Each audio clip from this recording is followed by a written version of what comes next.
Welcome to the Poetic Resurrection Podcast, where we explore perceptions. How self-reflecting questions can give you a better understanding of self. I'm your host, Sonia Iris Lozada. Stay tuned.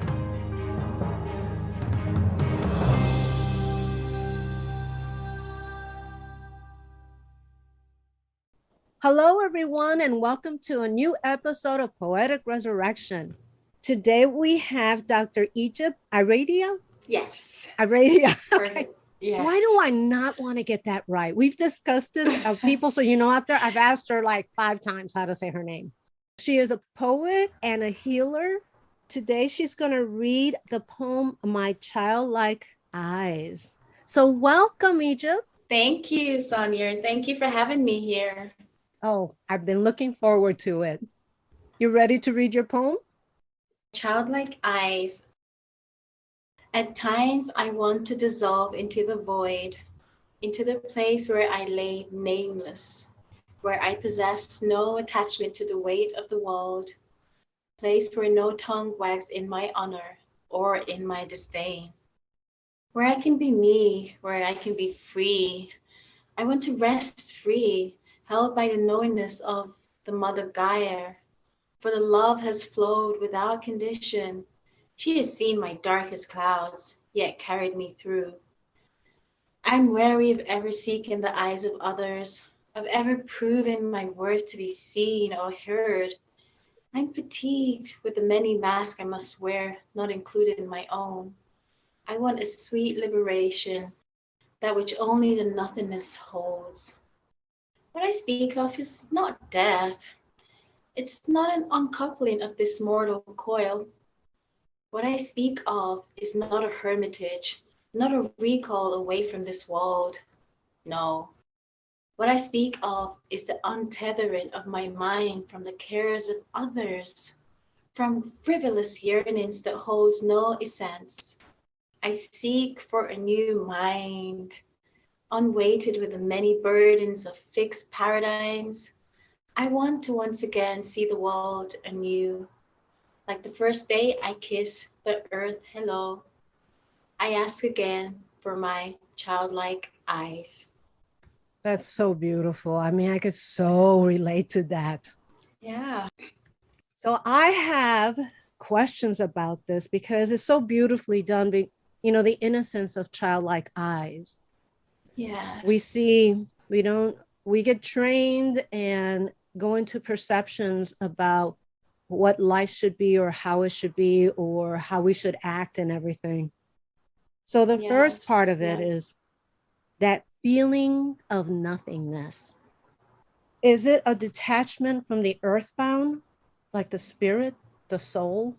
I think for me, it's a very multi-dimensional experience. On one hand, it is that nothingness, almost like a primordial essence, which I feel that all souls originate from before we then, come into this existence and take on different maybe past karmic influences or different perceptions or paradigms that we're taught from society.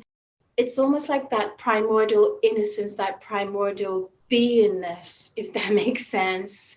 Before we come into this world and we experience this physical world and we start to have so many attachments to ourselves in terms of things like our labels and our roles and how we see life, they're all forms of attachment, either on the physical, mental, or spiritual plane. So that's the nothingness I'm like alluding to. It's an energy. We all come from that innocent energy. Yeah. There was a quote in an interview I did, and it just came off the top of my head. And then it's like, I've been using it since. The soul whispers as the mind screams. The soul whispers as the mind screams. Oh. Because all our perceptions and all our belief systems and everything overcome our soul energy, I find. Yes. And our soul is pure. I mean, it's not going to hate. It's just there. Yes. So on the second stanza, I have like the soul or the being being carried, because you go into, for the love has flowed without condition. She has seen my darkest clouds, yet carried me through. Yes. That one's a deep one for me. Like most things in my life. Yes. It's how I see love, how I view love. As a healer, I view love almost like a wholeness, this indivisible energy that encompasses everything.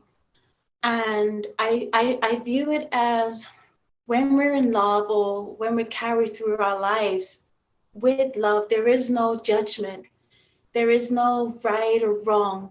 There is no mistakes. We've not made any mistakes in our life if we are abiding in love energy. Love doesn't judge us. We're complete. We're already complete. We may have even, for example, a chronic illness, or we might suffer, loss, or we might have societal shame be put on us, but we're still complete through that. We're still complete. And love, if we align our thinking with the frequency that we are loved, we are loved, we are part of that essence, you can feel complete regardless of any life circumstance that you're going through. And it's, for me, like my personal soul work, and this ties into my love of poetry as well, is almost a remembering of that notion that, like, we all come from pure love. We are all pure love, regardless of how we have been broken and shamed and experienced trauma through life, and let our dreams fly away, or what have we. When you remember where we came from and what we are, it's very empowering, peaceful belief system. To me, it's truth. It's truth. It's not just a belief, it's truth. Even in a love relationship, sometimes you fall in love with someone that you would never have thought that you would fall in love with. And that because of what we think we should be with, who we think we should associate with.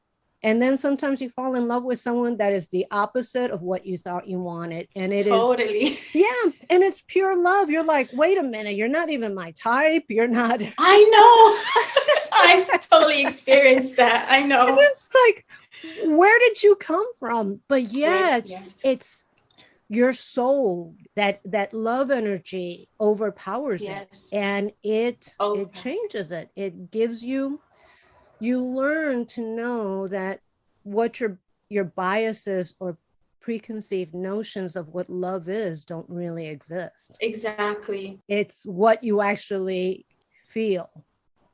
So that's beautiful. Thank you. Thank you. Yeah. I resonate with what you just said completely. Yes. I underlined this one.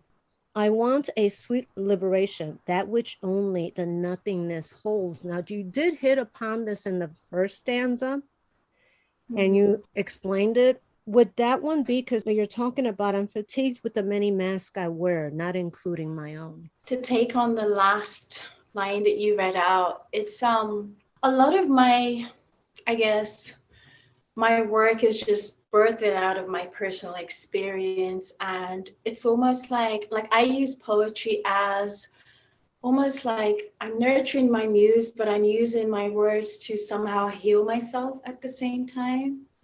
One thing I've personally gone through in my life is this feeling or this tension that I've kind of grappled with. And some days I still grapple with it, but I feel like I became 40 in December. So I feel I'm a little bit more self-aware. I'm more grounded in myself. But just going through life earlier on, I felt this tension between trying to live out my true authenticity and be my own person and walk my own kind of lone wolf path, and the tension with, trying to, well, I guess I didn't try too hard, but at one point I tried a little bit to do what was deemed as appropriate and what was deemed as the right thing to do, or what would look successful in the eyes of people looking into my life. And just being a very kind of reflective type of person in general, that created a lot of tension and toxicity going through life, I felt like I wasn't authentic to my true self. It was very emotionally draining, and hence why I allude to the feeling of fatigue. It was very, I think a lot of the pains that comes from kind of this modern lifestyle, like another aspect of me is that I'm trying to adopt a more minimalist, simple living lifestyle. I think a lot of the stresses that comes through life is because like we're not pursuing our own inner authenticity. The society is kind of set up in a way that it's more challenging to be your true authentic self, you know? And that to me can nurture a kind of soul sickness when you're not truly living through your authenticity and stepping into your power, because you're trying to be everybody else but yourself. And sometimes when you try to be everybody else, you kind of forget, like, you know, who you are, what your values are. You're just trying to please everybody else but yourself, you know? You know, I think we have learned from something like that. By the way, you do not look 40. Oh, thank I'm you. like, is she in her 20s, you know? I wish. Yeah, you know, it's funny. It's like we would like the youth with our current mind, because I would not want to have the thinking mind I had in my youth whatsoever, because it was Yeah. too, there was trauma, and, you know, I don't want it back. But when you said about, but we wear all these masks, and then we realize that sometimes you pay dues for wearing a mask that's not even yours. Yes. You know, and it's why, if I'm going to pay for something, let it be paying for who I am, not Oh, for someone wow. I pretended to be. Oh, I love the Yes. way you put it. You put it so beautifully. Oh, Paying thank you. dues. Paying dues for, yeah. Yeah, we all do that. We, you know, it's like, well, I should behave like this. And then we go through a hard time with that. It's like, I'm going through a hard time for something that I made up. I know, right? I wasn't true to myself. And now I have to deal with trying to keep up this aura or this belief of success, which I didn't have. You know, Yes. so Yes. I totally get that. And, you know, you go through many careers, like you're actually a medical doctor.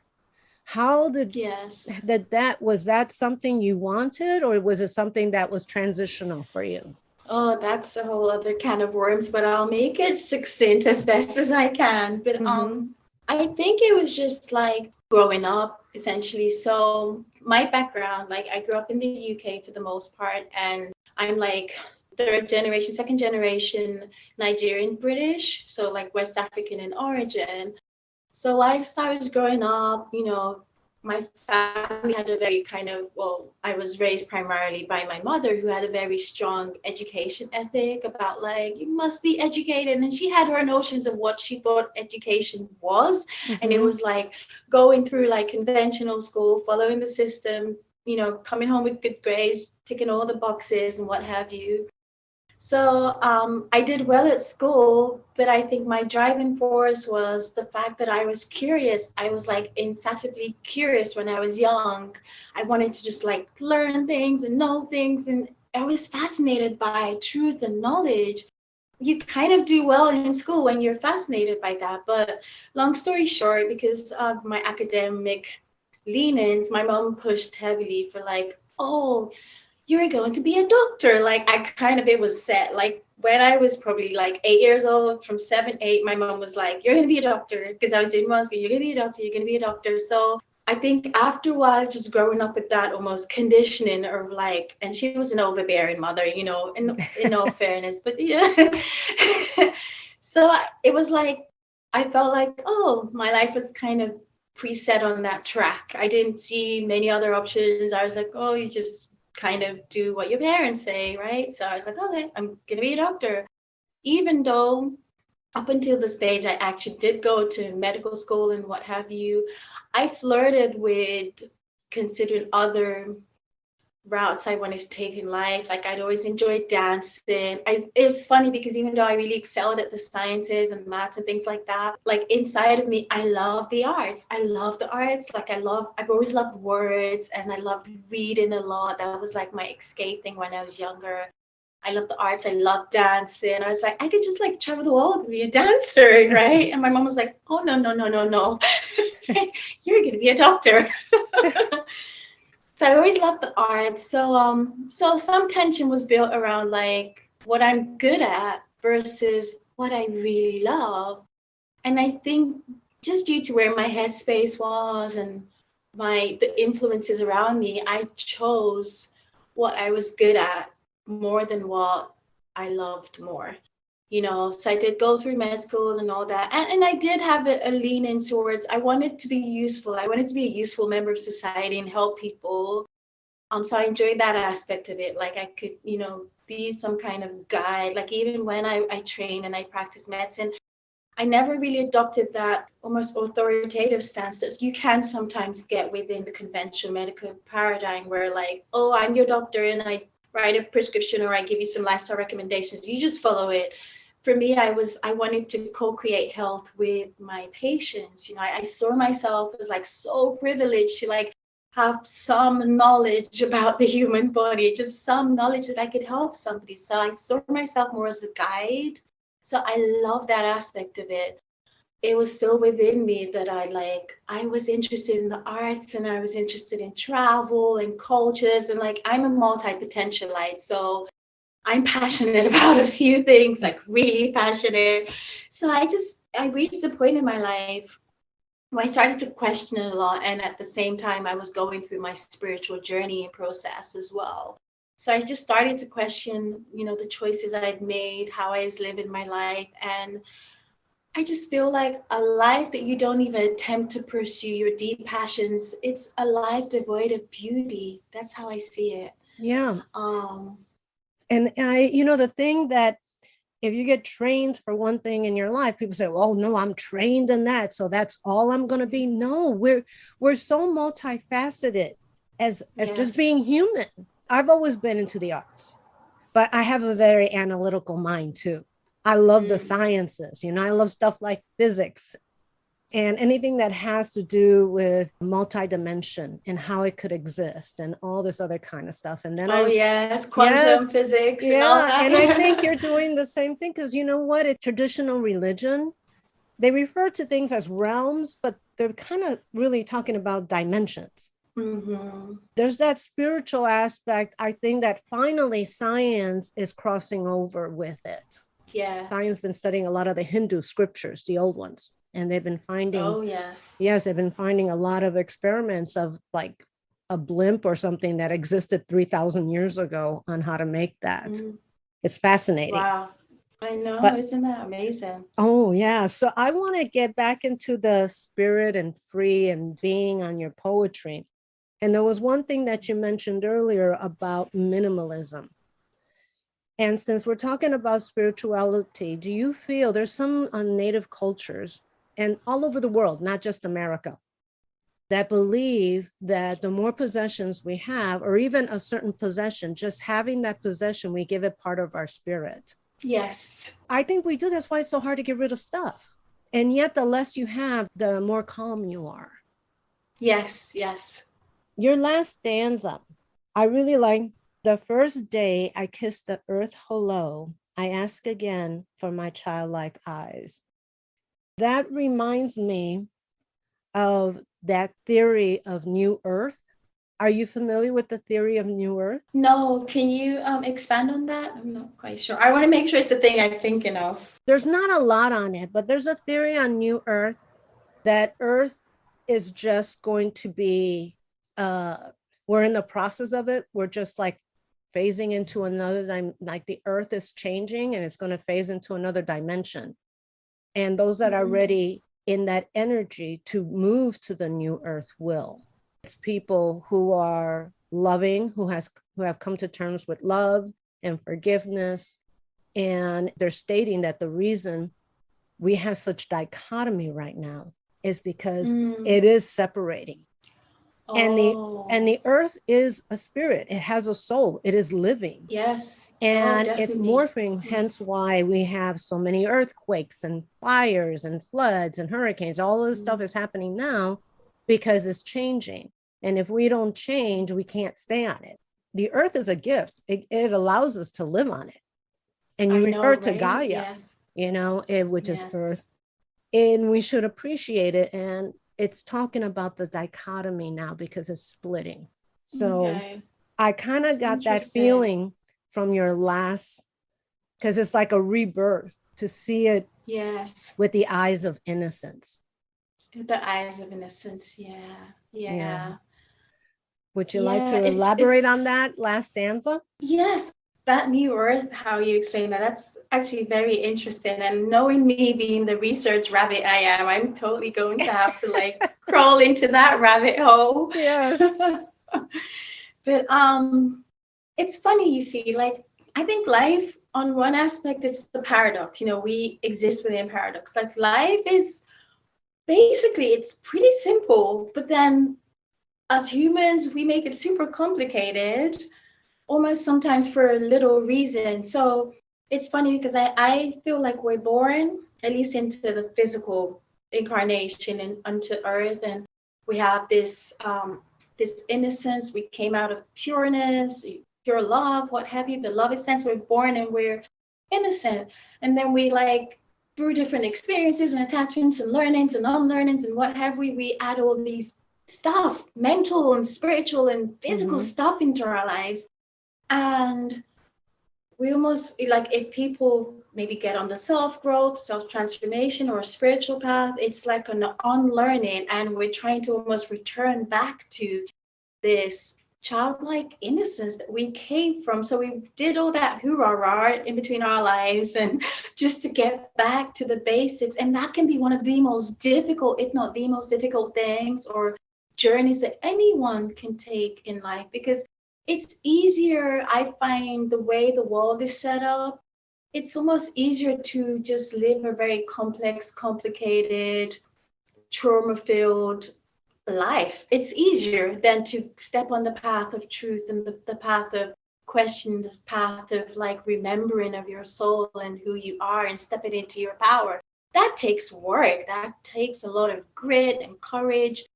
And it takes a lot of dismantling of our mental comfort zones, and that's a very painful process. And it's often one that, like, as healers, creatives, light workers, you know, starseeds, whatever we want to call ourselves, we're often, when we step on that path, you don't have an army cheering you on. It doesn't happen. Most times you have resistance, you know, so it takes a lot of courage to do. But for me, it's like, it's worth it. A life where I can't live with truth. For me, truth, I mean, I've had a few kind of words. I love words. Like, I love words and the powers they hold, because to me, words are spells, you know, and how we use our words are very powerful. And words like truth and beauty and freedom, there's just a frequency and a power that they hold that, for me, living a life that's at least trying to be aligned with those paradigms and words, it's fulfilling. It's automatically fulfilling, and it's free for the most part, you know? Exactly. You know what? It's like there's so little we really need to survive.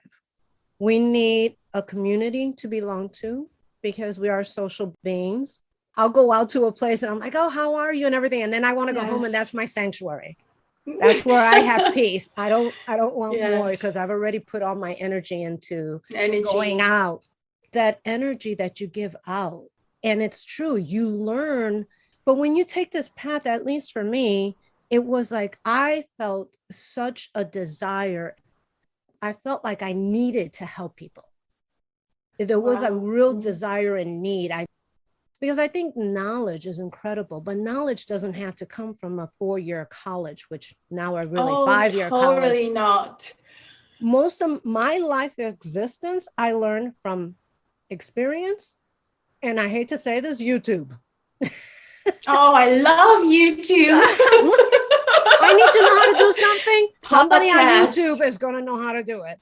So yes, I have learned so much from that, but also the spiritual aspect. You know, I knew that I wanted more. I was looking for that spiritualism. And then I got into high school and I started learning about different cultures and different scriptures. It was fascinating to me. So there's always been that spiritual aspect. But I don't know, like you, I don't know if you felt the same as what I'm trying to say. I fought Okay. my spiritual side because I thought that like you wanting to be a doctor, I thought that I had to make money, I had to do this, I had to do that. And I wasn't happy with it, even though I Yes. had a knack for it. Yes. I can totally relate with that, right? Yeah. Yes, yes, yes. Yes. Yes. So I want to know about your journey. We already talked about how you Yes. became a doctor. Mm-hmm. When you say metaphysician, Mm-hmm. what is a metaphysician? And so that people can understand. Metaphysics essentially is beyond the material realm. For me, it's the body of knowledge as well as the learning process of learning the natural laws. You know, there are human laws, you know, the legal systems and what have you, and there are natural laws. And natural laws exist. Metaphysics is that so it's a body of the natural laws themselves and the process of learning about them. And natural laws, we don't have to believe in them. It doesn't matter, but they exist. It's like gravity. You don't have to believe in gravity, but if you jump off a cliff, gravity will work. So hopefully there's something that catch you like water below. I know, or like have a parachute or something. So, and metaphysics is for me also the study of the occult. I'm an occultist. And like some people hear the word occult, and maybe due to what they've read or seen in movies, they're like, ooh, occult, it's dark and They it's think evil. black magic or something like They that. think black magic. But essentially, occult just, it, as a word, just means hidden. It just means the body of knowledge that wasn't widely, like throughout history, hasn't been widely available to the masses. You have to be either initiated or go under an apprenticeship system, or you'd have to go through several spiritual or herbal cleansing regimes or what have you to have access to that body of knowledge. So it was hidden body of knowledge. So I'm an occultist in the terms of like, I like to study the hidden arts, the hidden sciences that inform us about the natural laws of nature, and that informs us about things like the spiritual realm, things like the Akashic records, things like magic. You know, all these things have existed and they do exist throughout human existence, and I'm curious about that. I also have certain practices that I use in my own daily life or to help me navigate the world. I mean, it's almost like they say sometimes in life you lean towards things just to help yourself. You just want a better life. It's as simple as that. I want more from life, and not more in the sense of I want more stuff, because I actually want less stuff, but I feel like you can get more out of life. You can get more power, you can get more wisdom, you can get more healing and health and joy and bliss. Like, if I can tap into more of that, why not? And metaphysics, occultic studies, and practice help me. They've been powerful healing and just balancing tools for me to better navigate life. Yeah. And no, and I find that very true. The natural laws are fascinating to me. And you're right, it's hidden. Unless you are accepted into an organization like a shaman who would take you under their Yes. wing. And that's very hard to find, to have someone Yes. do that, Yes. because normally it's very cultural based. And Mm-hmm. it's you pass it on with the culture and that kind of stuff. And then there's the real commercial ones that have, come to my seminar and pay Retreat. $6,000 for it. And To be enlightened. Yeah. That to me is like, I'll buy your DVDs or whatever. I mean, I'll watch Or it your on book. streaming. I'll pay for it Or that way. YouTube. Oh yeah, or YouTube. So I subscribe to Gaia because Oh yes, they're beautiful. Yeah. To me, I use that in my poetry because my mind thinks that way. My mind thinks in the supernatural realm. Yes. When I write, I make it science fiction because like I don't know about you. How does your poetry come to you? It comes to me in any and every way. Sometimes it's whilst I'm meditating, I'll have insights. Sometimes it's while I'm doing ritual work, I'll have insights. Sometimes it's as mundane as when I'm like chopping up tomatoes in the kitchen. It just comes to me wherever and whenever. Sometimes I have like prophetic dreams, and the dream is kind of still on my mind when I wake up, and I'm like, I need to write down some words, and I need to write down some words. And as I'm writing it, it just transforms into a poem. Sometimes it's when I'm just going through difficult things in life I'm trying to process. It could be like a love relationship or a heartbreak. I'll just write out my heart on paper. So it's just everything, and I don't have to be in a Zen state and have everything set up right to write my poetry. It just comes to me however. Yeah, you and I are very much the same like that, because normally I'll dream something, it gives me like one little idea, I am right there with you. I interview someone else and they get it through music, which I think is beautiful. They listen to a song and a poem just pops into their head. wow. Yeah. Yes, Mine is like yours. fascinating. It's dreams and meditation. I get mine. What do you mean by slow living? I understand the minimalism, and most people view minimalism is living with less, and living Yes. with less of everything. It's not just possessions. It's less. To me, minimalism is also getting rid of toxic relationships in your life. Oh yes. Mm-hmm, You're mm-hmm. minimalizing your life. Yes. So when you say slow living, are you referring to getting rid of toxic relationships? What do you mean by slow living? Slow living. Okay, so I think slow living, I guess almost like the grandmother term that would kind of capture slow living, minimalism, would be simplicity. That's how I see it. Mm-hmm. Slow living for me is an aspect, a crucial aspect of simple living, as is minimalism. But slow is an emphasis more on the pace. So more on the pace of, like, for me, like I'm a HSP, highly sensitive person. Like you, I consider myself an ambivert. I'm almost equally extroverted and introverted, but I do appreciate a lot of quality alone time just to gather myself, rebalance, do self-care. And I just find like the pace, or maybe I'm just getting older. Yeah, that's the one I don't like to use. But the pace of modern life is kind of set up, or what we as a society, more especially in industrialized nations or in westernized nations, what we consider as successful living almost most times goes hand in hand with living a very overpacked, fast-paced of lifestyle for the most part. When we live in that go, go, go, rush, rush, rush, doing way of existing, there is less time for being. There's less time for savoring life. It's hard to truly and deeply appreciate something when we don't even give it the time of day to look at it fully. And, it's like a piece of art, a beautiful piece of art. It's not something that should be looked at for a few minutes, or like the social media thing where you're scrolling and it's just like, it's so fast. It's something that should be savored and appreciated, and really like take the time to look at it, because that's how deeper relationship forms.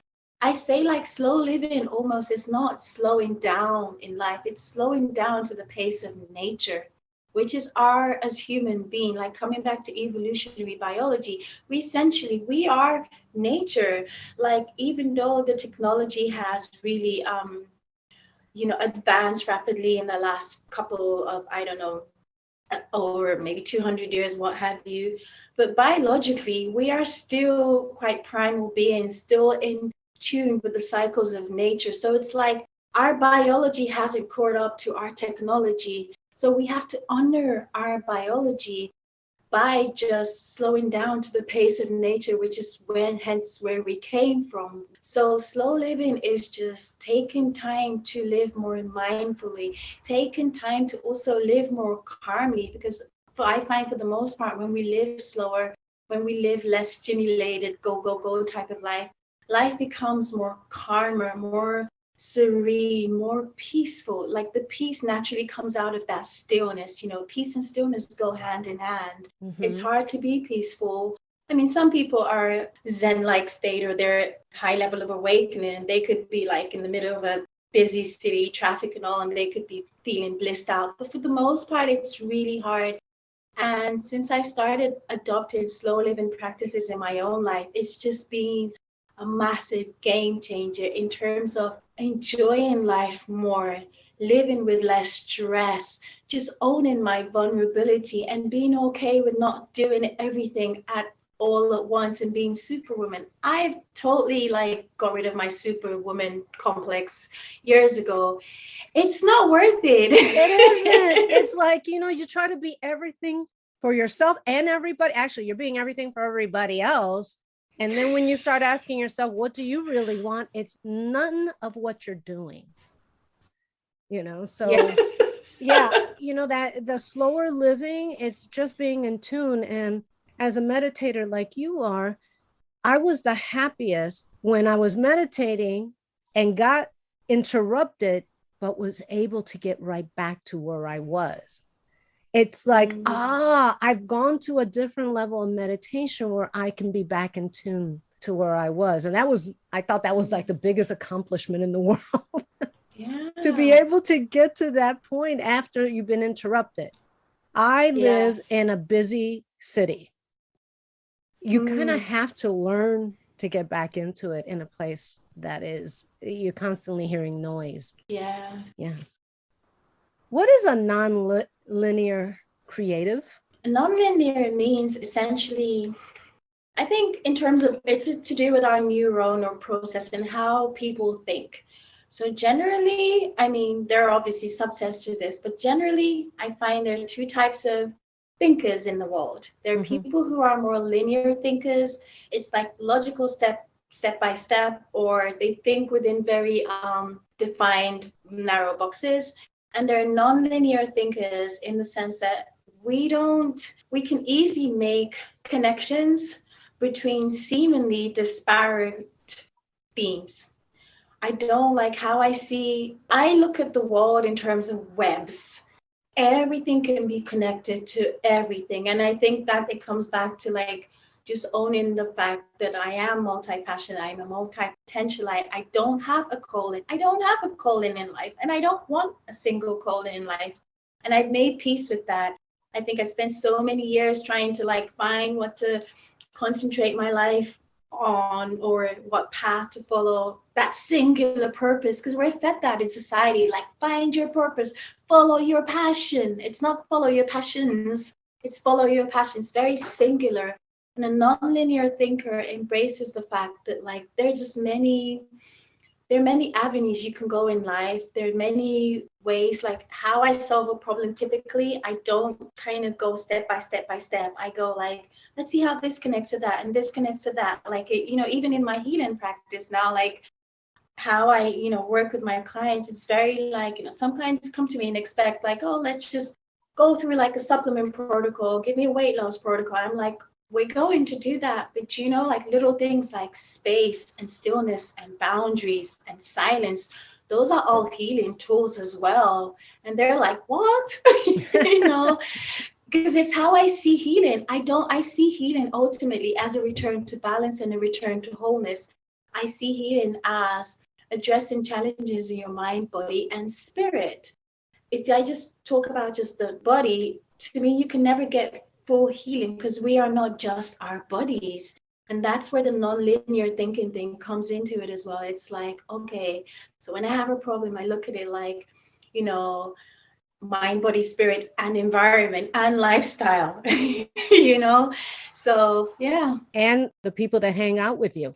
Who do you surround yourself with? Exact relationships. Sometimes you surround yourself with people that, and I hate to say this, that are just emotional vampires. Oh, definitely. Yes. And that is just toxic. They could be the nicest person under the sun, but if they're sucking the life out of you, they're not that nice of a person.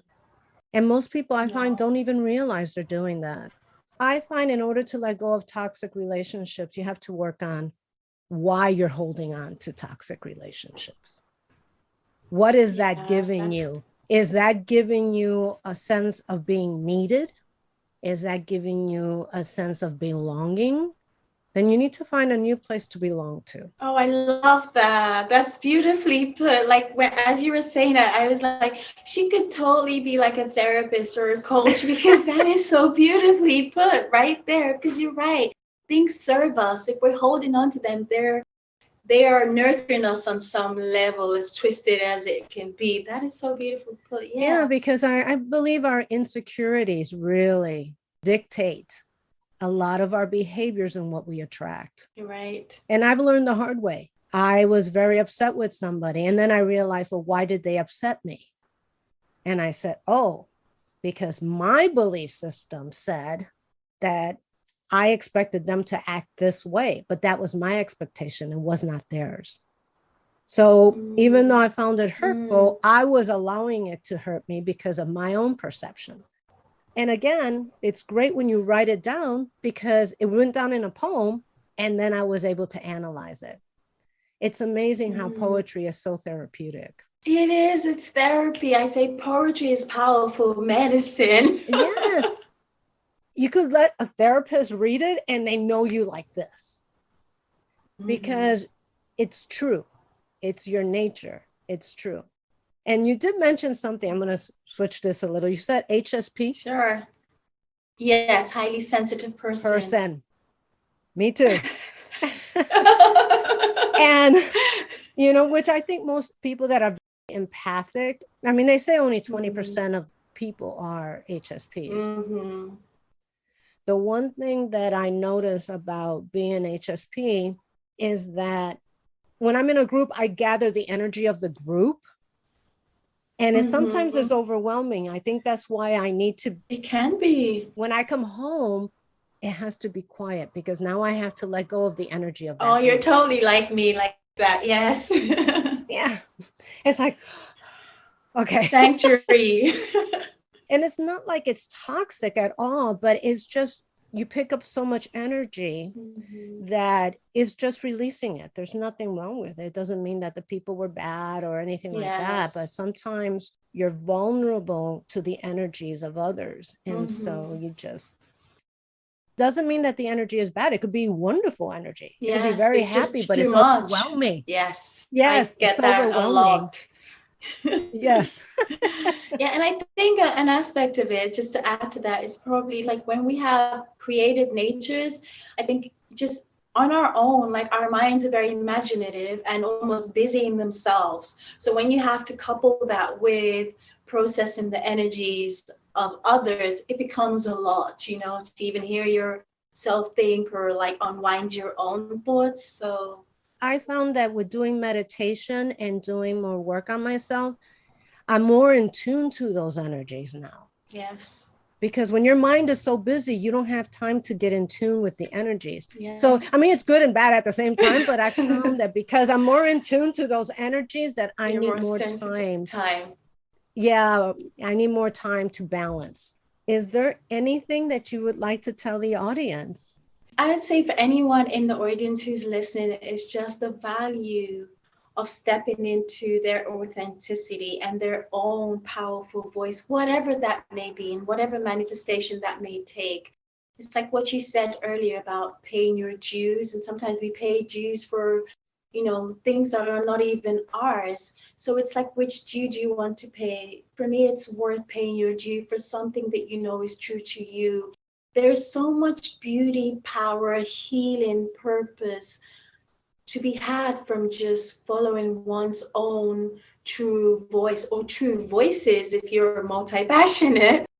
There's so much healing. And for me, it's just like I'm speaking to myself as well as anybody who needs the extra, almost like encouragement, just to like own your own voice and own your own truth. And you may not always have support of people you think you should have support from, but there is a support that comes more from the universe. When you step into your truth, it will always have your back. It will bring people, experiences, tools into your life that will make it over time more doable to live your truth. It's just having that courage and going into your heart and just knowing that you are doing the right thing for you. And that's all that really matters.